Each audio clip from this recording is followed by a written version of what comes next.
We start tonight with breaking news out of Kent County, where a man riding a motorcycle was seriously injured when he crashed into a pickup truck.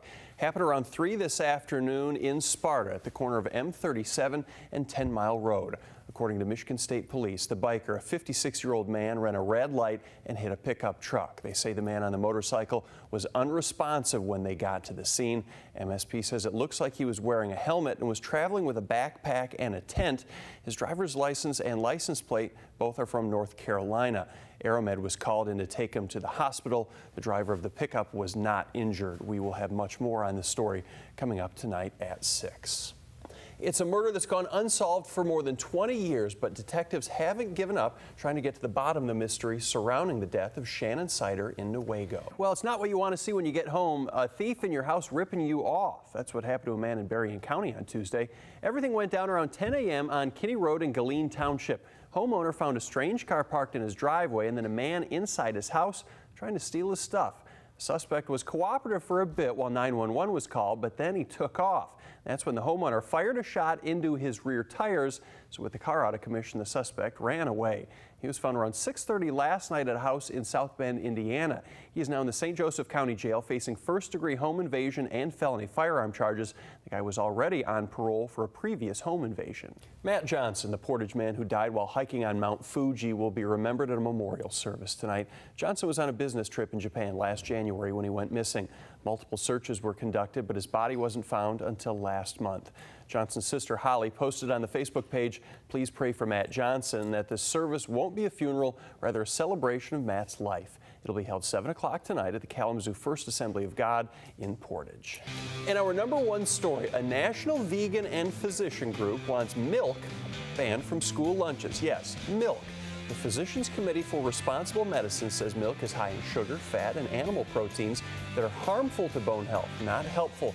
They say kids can get the calcium they need from beans, leafy green vegetables, tofu, and the like because that's what kids really want to eat. Yes. They also say they can get calcium from breads and cereals. The American Heart Association disagrees, saying that kids between 1 and 8 need to drink 2 cups of reduced fat milk a day. I cannot fathom doing a school lunch without the carton of 2% or chocolate milk. Well, if they're going to substitute tofu. Well, you're right, or leafy green vegetables. Because that washes down the PB&J real well. Leafy greens. Yes, all right. Well, that's our hot topic of the day today, and we've had about 100 comments on this one so far. We want to know what you think. Should milk be removed from school lunches? After all, you already know what we think. Yeah, Karen Beltman says, I say no. An early morning fire in Allendale turned into a real challenge for the firefighters today. An attic fire caused major damage to this house on Radcliffe Drive, just west of GVSU off Lake Michigan Drive. Firefighters from Blendon and Georgetown Townships worked with multiple crews from Allendale to try and put out the blaze. They were called out of the house at one point because there were concerns about the roof maybe collapsing. We were dispatched to a residential fire. When we arrived, we had smoke and heavy fire showing through the roof. And we sent a team inside. Conditions came too worse, so we had to pull them out and go on defensive mode. And once we did that, we got back inside and got the fire knocked down.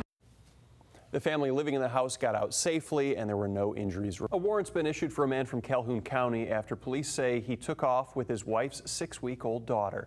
Call came into police around 9 this morning. A woman from Albion saying that her husband, Lukman Abdul Bari, left with her infant daughter overnight. While Bari is the woman's husband, she says she doesn't know if he's the father of little Nala Johnson. Baby's mother said it's possible the two could be headed to Georgia. Around 1:30 this afternoon, police in Illinois got a call about a man with a small child who was acting suspiciously.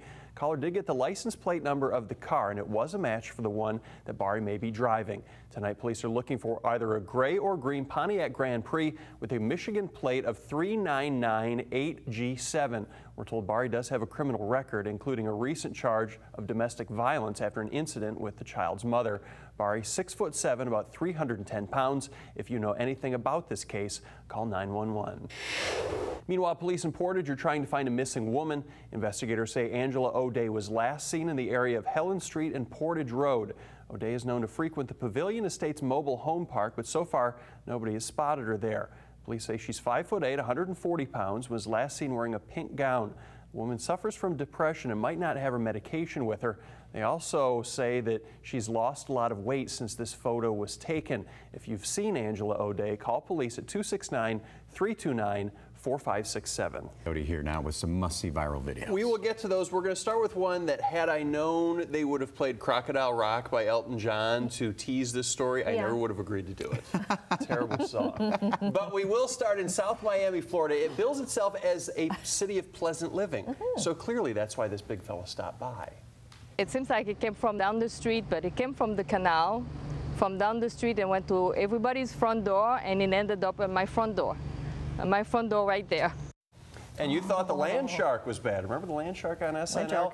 8 to 10 feet long, 250 pounds, not a gator, a crocodile. Well, finally, it arrived. Wet and stormy afternoon in West Michigan. You can see visibility very sketchy in the Grand Rapids area, at least. This video was shot by Fox 17 reporter Courtney Perner around 3 this afternoon. And here's some photos sent to us by Derek Dennis. There have been a few reports, you'll see them right behind us, Rick, of water spouts off the shoreline of Holland State Park. Wow. That is impressive stuff. And even more impressive, I think, than the water spouts, those clouds. We were all junior meteorologists. We were at your side today looking up and saying, wow, what's going on? Is this Independence Day? Is Gozer going to come down from Ghostbusters? Absolutely. Here? That was scary stuff. It was really weird cloud formations today. Some cold air aloft producing that, and also producing those water spouts. Those are terrific pictures. We'd like to thank our viewers for sending those in to us. And for staying a safe distance away from the water spouts. Absolutely. Well, you may remember the big announcement earlier this year that a Cabela's store is coming to Granville. Today, the company announced they are also going to begin construction on a third store in Michigan. One of the world's foremost outfitters of hunting, fishing, and outdoor gear has plans to bring a store to Saginaw. That's expected to open in the spring of 2013. Cabela says they're also going to build a store in Anchorage, Alaska in 2014, but it's a little long of a drive when you could just go to Granville or Saginaw. Granville store is expected to create about 200 new jobs. Going to be smaller than the original Cabela's in Dundee, but will have smaller versions of their popular attractions that Cabela's is known for. Coming up at 6, we will hear an update on the construction progress of that Granville store. People who shared that apartment complex with Colorado shooting suspect James Holmes are finally back home. Christian has more on that, plus your other national. He was not asked to leave. Instead, we tried to work with him so that he could continue his visit. I hear they offered him a full dye job temporarily to change his hair and beard color. Yeah. All right, that's our hot topic of the day today. We want to know if you think it was fair for Disney staff to scold Thomas during his vacation just because he looks a lot like Santa Claus. On Facebook, Sarah Johnson says, I think Disney was out of line in this instance. He wasn't in costume. He just had a fuzzy face. The man wasn't seeking to disrupt anything and was simply being himself, which is something Disney implies to support. Santa is not a trademark Disney character. He's a happy-looking Santa, isn't he? Andrew Arndt says, sounds like those who perpetuated this should be fired, and Disney should open their wallet to give this guy as much as his lawyers feel is appropriate. That may be a bit much there, I mean, I wonder what he had on. We haven't seen a picture of exactly what he had on. Clearly, he dresses up like Santa at other times of the year, so to say he's not perpetuating Santa might be a stretch. All right.